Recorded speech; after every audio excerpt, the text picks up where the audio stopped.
Barefoot dreamer, పాదరహిత కలల బాలుడు. ఇదిగో అరుణ్ను చూడండి. ఒక్కో మెట్టు ఒళ్ళు నొప్పిస్తున్నా, కాళ్ల కింద చెప్పు లేకపోయినా, కళ్ళలో మాత్రం ఆకాశమంతా కలలే ఉన్నాయి. రోడ్ కఠినంగా ఉన్నా, అతని చిరునవ్వు మబ్బులా మృదువుగా ఉంటుంది. అరుణ్ పేటుగాలిలా నిశ్శబ్దంగా ఉండేది. ఆకలిగొచ్చినా, కాని మీకు తెలుసా, అతని కలలే అతనికి తిండి వంటివి. ఎందుకంటే కలలు ఎవరూ తీయలేరు. ఇతర పిల్లల దగ్గర పుస్తకాలు, బొమ్మలు ఉండేవి. కాని అరుణ్ దగ్గర ఉక్కచాక్ముక్క, ఒక గోడ. అవే అతనికి సరిపోయేవి. అరుణ్ చిన్న చేతులు ప్రతిరోజూ కష్టపడి పనిచేసి, అయినా తలిపోవు అని ఎన్నరూ అనలేదు. ఎందుకంటే అమ్మకి చిన్న సాయం చేసినా, అది అతని కలల వైపు ఒక పెద్ద అడుగే.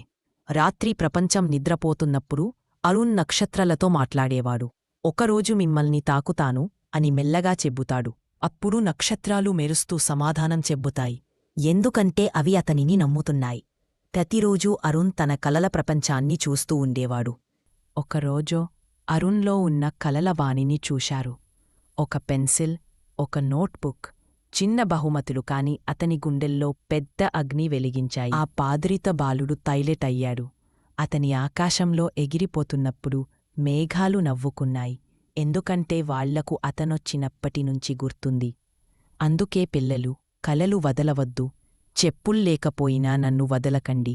ఎందుకంటే పెద్ద మనసు, మంచితనంతో నిండిన ఆత్మ, ధైర్యమైన కలలు మనల్ని ఊహించనంత దూరం తీసుకెళ్తాయి.